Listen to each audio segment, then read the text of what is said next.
Друзья, привет! Вот такой вот X88 Pro Mini у нас сегодня приехал с обзором на канал Технозон на Amlogic S905 X3 процессоре. И знаете, давно ждал мини-формат после того, как пропал из продаж Beelink GT1 Mini 2. Очень удачный был формат именно в мини-боксах. Так что посмотрим, достоин он заменить Beelink, либо нет. Поехали!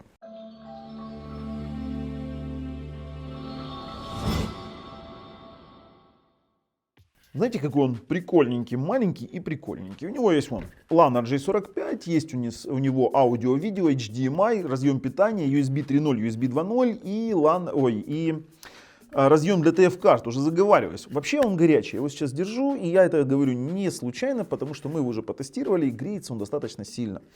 И тут проблема даже не в нагреве, а проблема в пороге тротлинга, который установлен в ядре. Это порог тротлинга в 75 градусов, и после этого он может в тротлинг-тесте тротлить до 1,4 ГГц, а при воспроизведении какого-либо контента он тротлит до 1 ГГц. И это вызывало у нас проблемы в просмотре YouTube и проблему в просмотре, допустим, фильмов жесткого диска. Хотя, вот что самое интересное, IPTV 4К он тягал запросто. И тягал запросто торренты 20 гигов, 4К торренты. Это нам очень интересно, конечно, но места для модернизации охлаждения достаточно мало, и это неудобно. И плюс есть еще мелкие моменты, которые вообще нас ставят, скажем так, вернее, которые ставят этот бокс не совсем в лучшее положение в отношении других ТВ-боксов за эту же цену. Ссылка на этот ТВ-бокс в описании, вы можете пойти посмотреть, сколько же он стоит. 5 ГГц работает с коннектом 65 мегабит и при этом выдает максимальную скорость в 40 мегабит в секунду. Это ужасная скорость для 5 ГГц. 2,4 ГГц тоже такие слабоватые, хотя это тянет на середнячок в 30 мегабит. Ну и, конечно же, LAN RJ45 на 100 мегабит. Ребят, мы, в принципе, покажем вам обзор, мы его сразу не рекомендуем, и топ-5 ТВ-боксов до 50 баксов лежит в описании под видео, ссылка, вернее, на видео с топ-5 ТВ-боксов. Ну, а это, конечно же, такая попытка сделать неплохой ТВ-бокс в мини-формате, но есть как есть. Подписываемся, нажимаем колокольчик, чтобы не пропустить дальнейшие наши обзоры, а также не пропустить розыгрыши ценных призовых подарков на момент розыгрыша, вернее, на момент съемки этого видео. Это Sony PlayStation 5. Ну, а в принципе, если уже нет Sony PlayStation 5, то там розыгрыш не менее интересный. Ну что ж, берем этот ТВ-бокс и переходим. Цветастый и до боли знакомый лончер. Такое мы уже видели с вами. И в принципе здесь ничего нельзя кастомизировать. Можно вверху у нас добавить какие-то приложения. В избранное ничего в принципе примечательного. Так же как и в настройках. Боковое меню настроек, где вы можете подключить 5 ГГц, 2,4 ГГц, что мы в принципе сейчас и делаем. И в принципе с подключением к 5 ГГц у нас проблем не возникает. Так же как и с добавлением аккаунтов. Тут все действительно работает. В More Settings мы нажимаем и выходим в чистый Android. И в настройках устройств мы видим об устройстве, что это модель X88 Pro Mini, версия Android 9. Из хранилища у нас 32 гигабайта хранилища. В Advanced Settings в расширенных настройках у нас есть настройки разрешения, где он поддерживает от 480p до 4К 2К SMPTE. У нас работает HDR, Dolby Vision не работает, сразу говорю. Также у нас есть аудио output. Мы с вами попробуем, какие форматы звука он выводит, и можно выбрать, в принципе, Power Key Definition — это действие по кнопке питания, а также вроде бы как есть Keystone Correction, но это неправда. Его здесь нет, поэтому если где-то кто-то будет говорить, что у вас здесь есть корректировка под проектор, это неправда. Слушайте, но достаточно живенько работает. Мы должны с вами вывести температуру на момент всего теста этого ТВ-бокса. Температура сейчас 72-75 градусов в меню. Сразу говорю, нужно охлаждать.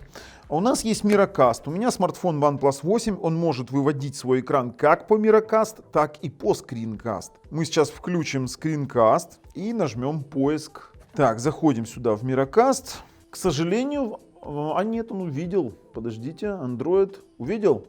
Долго искал. Да, скринкаст у нас работает через технологию Miracast. Давайте законнектиться, либо не законнектиться. Ждем. У меня написано на смартфоне подключение. И он сбросил подключение. К сожалению, все, ребят, не работает скринкаст ни под каким соусом. Ну ладно, имеем что имеем. Vaida 64, если мы зайдем, то мы увидим, что это платформа M-Logic, устройство Newton, ух ты, елки-палки, 4 на 32, центральный процессор AMRAM Cortex A55, M-Logic S905X3 на 4 ядра по 1,9 ГГц. За отображение отвечает Mali G31, тут все неизменно. Сеть, и тут у меня connection speed 65 мегабит в секунду на 5 гигагерцовом роутере. Уже напрягло, ребята. Температура, как мы видим, у нас более-менее сейчас стабилизировалась. И больше здесь нам смотреть нечего. Слушайте, обидненько. Ладно, FRD у нас работает, то есть здесь работает автофреймрейт, root права у TV-бокса есть. Вот мы включаем настройки FRD, изменены, и в текущем состоянии, сейчас мы увидим, демон включен. А это значит, что наш TV-бокс будет менять частоту экрана вашего телевизора под воспроизводимый контент, избегая микрофризов в динамических сценах. Отлично. Это по крайней мере отлично. Сейчас мы с вами проводим CPTD тест. Это тест на скорость чтения SSD с моего порта 3. То есть, грубо говоря, у меня сейчас подключен через порт 3, через USB 3 SSD диск. Мы тестируем скорость чтения последовательную, плюс рандомную, и также скорость копирования памяти, для того, чтобы понять, насколько он производительный, соответственно, для нашего мультимедиа. Что могу сказать по скорости чтения? Низковато. Хотя 270 Mbps, то есть 34 мегабайта в секунду, это 270 Mbps. Не самый лучший показатель, но этого будет достаточно для проигрывания тяжелых фильмов, мы обязательно попробуем. Скорость копирования, средняя памяти, я имею в виду, 1,73 гигабайта в секунду. Это, знаете, на уровне, не знаю, недорогих бюджетных боксов. По скорости сети, самый животрепещущий для меня момент в этом ТВ-боксе, я как бы надеялся, что это будет нормальный ТВ-бокс. Вы видели, температурка-то подрастает 73 градуса в простом использовании. Многовато. Тестируем 5 ГГц. И тут у нас сюрприз. 5 ГГц, полная лажа. Ребята, 40 мегабит, уже не хочется, честно говоря, дальше его тестировать. То есть, за такие деньги есть варианты лучше, это однозначно. Однозначно есть лучшие варианты. Мы, конечно, сейчас протестируем еще 2.4, потом LAN RJ45, но уже могу сказать, что сетевые модули здесь не какие хорошие. 44 на 36 на 5 ГГц.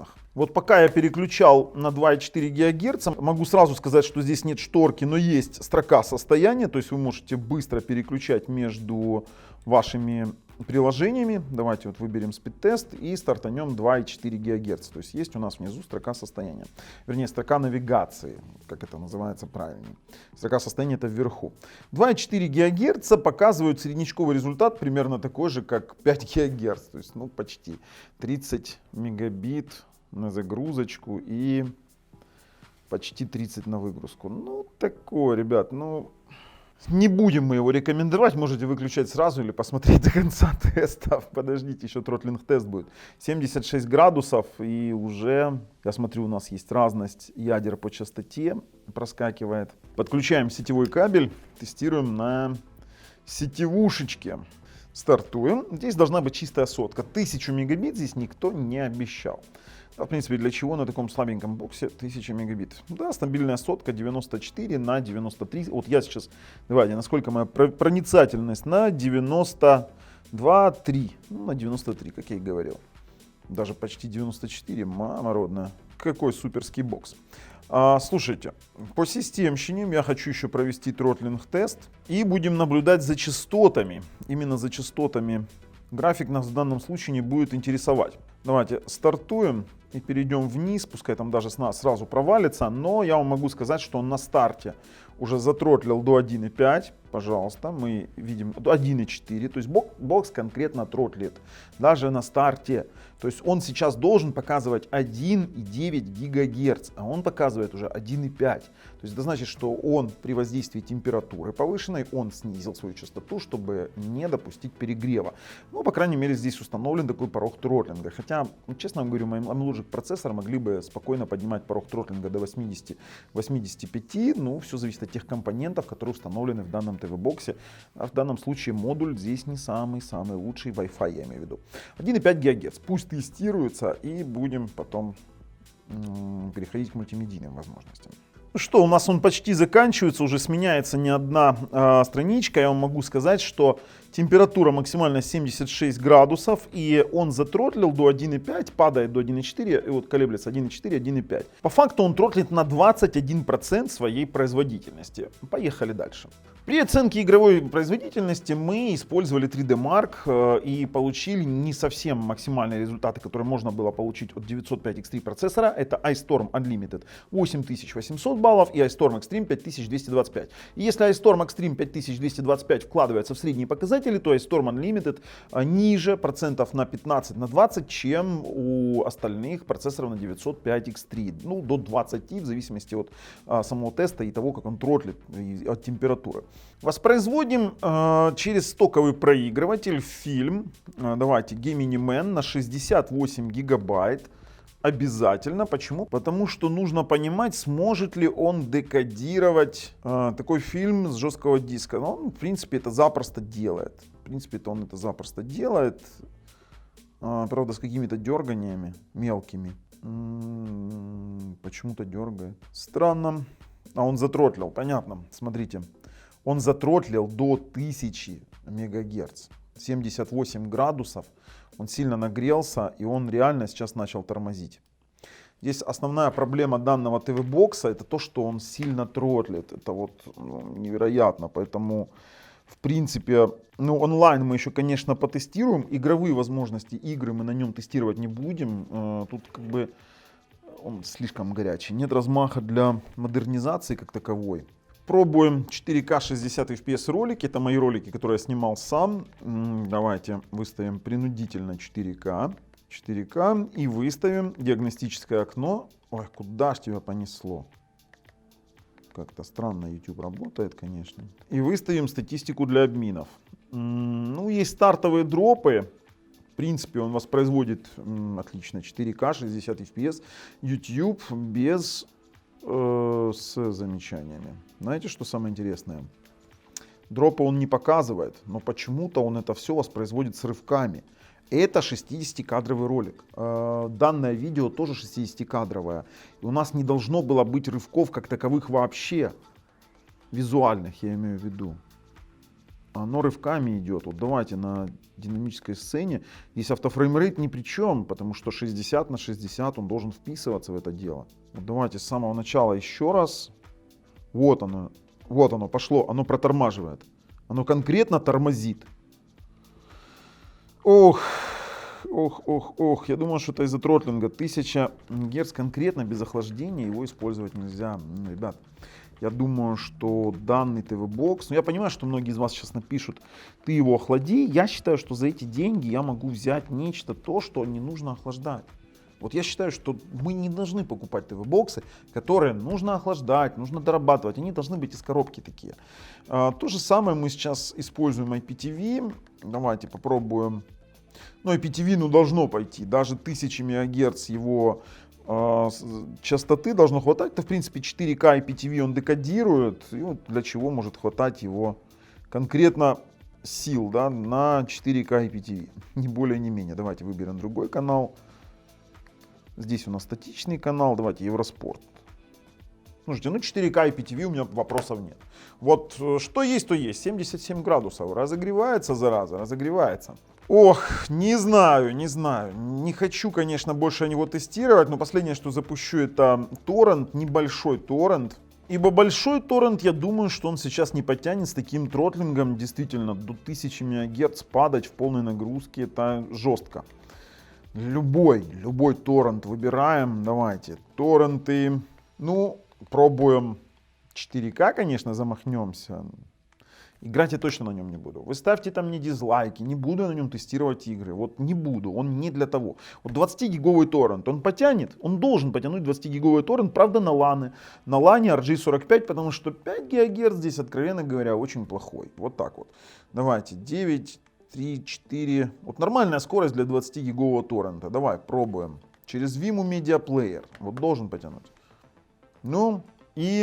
Так, пошел проигрываться. Ждем. А что самое интересное, 20-гиговый 4К торрент он играет даже в тротлинге. Давайте выйдем Пробуем ему навалить что-то побольше. Проигрывает. Я вот очень удивлен. Очень удивлен. Посмотрим, какой здесь размер. Давайте. И самое интересное, в торрентах он не греется больше 75 градусов. 17 гигов. Ну, вот такие вот торренты он, наверное, и будет воспроизводить. Слушайте, ну, интересно. Интересно, почему? Потому что YouTube его тормозил больше. Он горячий, он конкретно горячий. Не знаю. Слишком. И маленький корпус. Куда можно поставить доп. Радиатор? Либо сверлить его весь. Торренты тягает. 17-20 гигов торренты тягает. Честно говоря, удивлен. Еще и 74 градуса температура, видели, падает. 74, потом греется до 75, потом 73. Вот тена. Интересненько, интересненько. Ну все, как ни странно, торренты тягает. Слушайте, ну IPTV тягает, торренты тягает, с YouTube 4К 60 FPS, что-то, блин, не заладилось у него, не хочет. А вот 4К HDR, ну должен быть побольше, чем 20 гигов. А ну смотрим, давай. Да все равно 20 гигов, короче, он его будет воспроизводить. Слушайте, выходим, резюмируем данные TV-бокс. В качестве резюме мы не рекомендуем данный бокс. Отсутствие места для нормального колхоза охлаждения, хотя я вообще против такого колхоза, я как бы выступаю за то, чтобы ТВ-бокс был из коробки нормально работающим, что в принципе присуще более дорогим моделям, либо даже моделям, которые есть в его цене, но которые необходимо прошивать. Но я вам скажу, что, например, за 25 баксов ТВ-бокс Tanix TX9S разрывает вот это вот, ну, в пух и прах. Вернее, в щепки. Как-то вообще уже начал опять заговариваться. В общем, надо заканчивать обзор. Мы не рекомендуем. Достойные ТВ-боксы в описании под видео. Но если нравится, что мы делаем, ставим палец вверх. Если нет, палец вниз. Обязательно подписываемся. С вами был Bubble и X88 Pro Mini на канале Технозон. Пока.